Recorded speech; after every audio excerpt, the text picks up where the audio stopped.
Another pain point that we saw frequently listed by survey participants or by conference attendees was related to lead quality. And I think this ties in with too much work a little bit because I think sometimes the quality of leads might not be ideal. Do one of you want to talk about lead quality and how to formulate better quality leads that will lead to better quality cases? Sure. I think that really when it comes to leads, there are certain things that the person developing that lead should really try to focus on. And this will help not only the person that is putting together that lead, but also whoever they're presenting it to, whether it is management, it's a client, law enforcement, whoever is the intended receiver of the lead. So the first is regarding risk or impact severity, right? Like we don't want to go after somebody that is doing the same thing everybody else is doing if there's really no reason. Like one or two little minor red flags, maybe that's a referral internally to a different department. But when it comes to what we're doing here for really looking for fraud, waste, and abuse, we're going to try to focus on those outliers.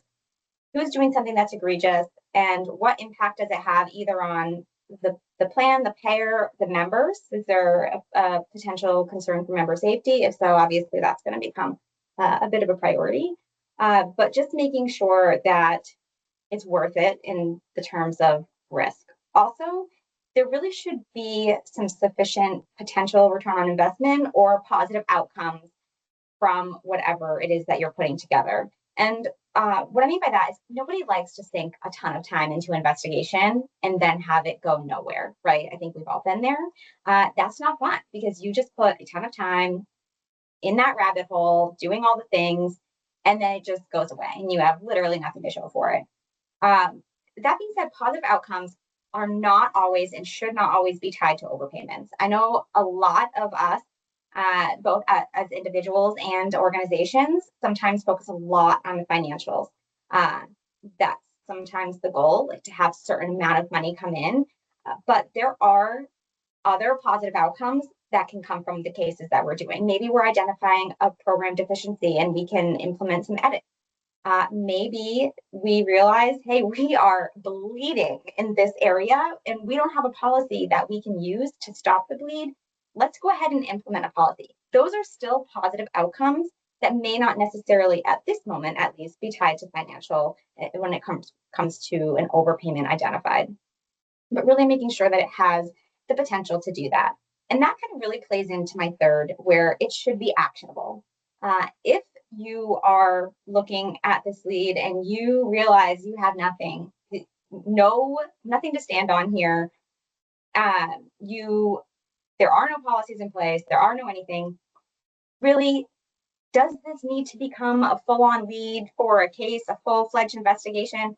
Or can we use what we've done so far in this lead and this analysis to just refer that internally and to get maybe the process started a lot faster when it comes to those other positive outcomes that we just discussed, which are the edits and the policies. So if you can't do anything about it, even if you don't like it, even if it looks bad, we don't want to be spending a ton of time or referring these cases to other agencies when they can't do anything about it. It wastes everyone's time. So those are kind of the three areas that I like to focus on, both when I'm developing a lead package on my own and when I'm reviewing one from someone on my team.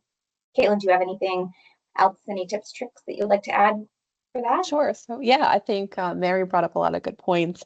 And I think there's like another side to the topic really, and you kind of touched on that, is you can control what you can control, right? So if you're doing the lead generation, then, you can take all of these considerations, into play when you're developing that. But what about, leads that have come from other areas that may not have, thought about all of these factors? And I think one of the pain points that we heard at ATC was along the lines of, what can we do about triaging of allegations that maybe aren't great or aren't exactly, what we want to be looking at it. So really ideally establishing a dedicated triage function that efficiently filters and assesses those incoming complaints to ensure that they are, an FWA issue is best practice, right? But there's some other items that you can implement. And one may be more of like a risk assessment, right? So this kind of touches on the points that Mary made, but what is the scope of the problem? What is the total dollars that were paid? What might be the potential at-risk dollars just on the front end? What are you seeing? Are there a lot of members involved? Is there a potential for patient harm? Does your SIU have prior allegations about this particular provider or the issue? And what evidence do you have at that front end to really make a good decision on whether this is something that should move forward to investigation? I love that. And another thing that I wanted to add that you triggered when you said this is when you are developing a lead, it's always great to remember your audience. Know your audience. Are you going to be who's the intended recipient of this lead? Is it you internally, something that you want to do? Is it a plan where you think you could make improvements there? If it's, I know at least personally, when I've developed a lead and I know like I'm developing this for law enforcement, I'm going to include some different things. I'm not going to tell them like, oh, I think we need a policy here. That's not what they're going to do. They don't care about that. So just know your audience, make sure that you're making it applicable to whoever is going to be reviewing it. That's so nice. I have a follow-up question for this because I'm finding this so helpful to talk about lead quality and assessing whether a complaint should become a lead. How do you handle it when, or I guess I should say, what's the best way to document when you decide to not pursue something? You kind of, in what we do here, where we work with clients, we've kind of seen it across the board where some do almost a full-fledged investigation before they close that out, and others don't document anything, which also might not be the best tactic as well. I think that there's a good middle ground there. Absolutely, there needs to be documentation involved because, as Caitlin said, have you investigated this provider report? Even if you haven't done a full-fledged investigation before, if there have been prior allegations, maybe that didn't rise to the level of a full-fledged investigation previously. If we're going to keep seeing that provider over and over again, then at some point, yeah, they should probably be looked at. And just making sure that when you're documenting it, regardless of what you have, you could have the most impressive case management system on the market, or maybe you have an Excel spreadsheet. Whatever you're using, making sure that you are capturing obviously the target of the investigation, the provider, say, the date, range, the allegation, and who it came from.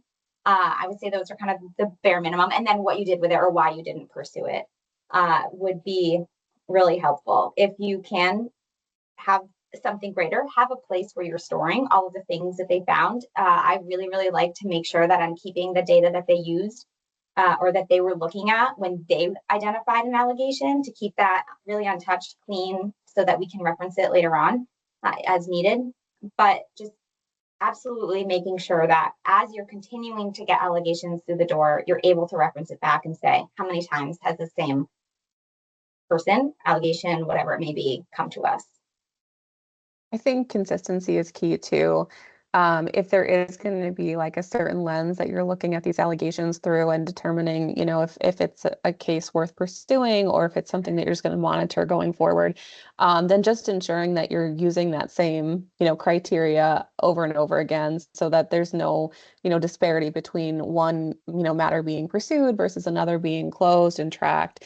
But just, one other item there, to Mary's point is, we would prefer to see that those items that are closed are being tracked so that it can be referenced down the road. Because I think one of our mantras here is really like, if a provider is a problem, they'll come up again. Maybe you don't have enough to pursue them this time, but if there's a true issue, it will come back to you.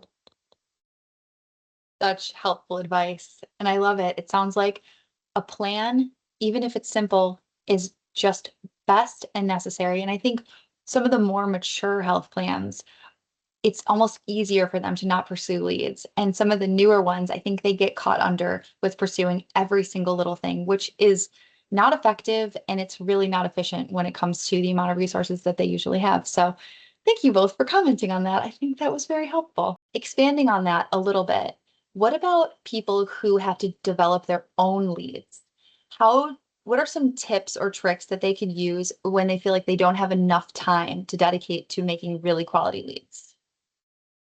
Yeah, I think that is a very valid point. And again, it kind of goes back to the expected to do more with less. I do feel like self lead generation or data mining is relatively new in the industry. I don't think it was as common a few years ago.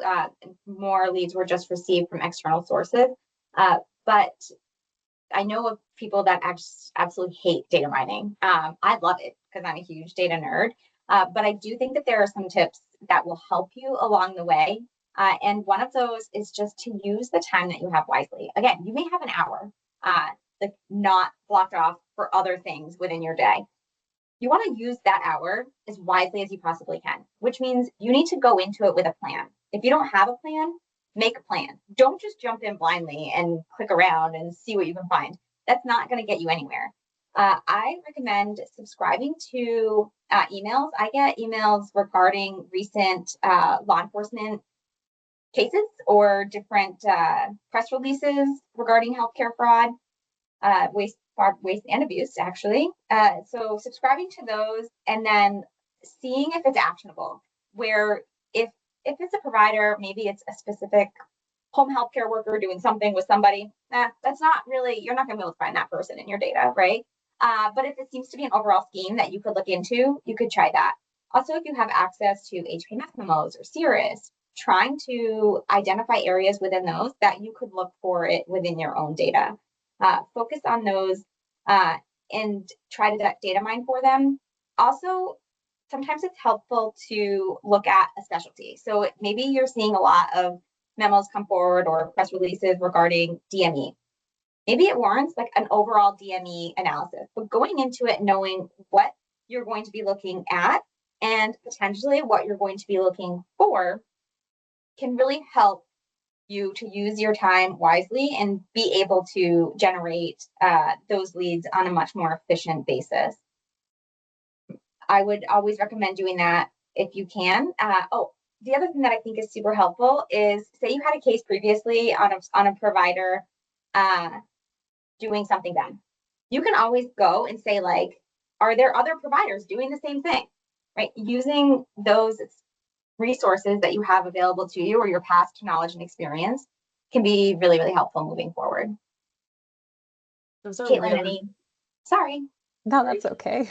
I think, yeah, those are great points. We find a lot of plans do have like either a fraud prevention plan or a work plan that they're instituting like on an annual basis. So maybe just, keep that in mind if there's certain specialty areas or items that are outlined in those plans, to kind of filter what you're looking at. But also to Mary's point, I think, part of the data mining process or lead generation is kind of becoming an expert in these different areas, which unfortunately also takes time, and you have to kind of use that hour that you might have allotted for it to develop some knowledge, whether it's specific to labs or behavioral health or DME. But within that, maybe stick to, what or, where your interests are. So it makes that process a little easier, right? So you're not trying to learn something that you have absolutely no interest in. But also think about your peers. Is there someone on your team that might have some knowledge in these areas based on cases that they've worked, where you can ask them questions to kind of facilitate what you're looking for in that process?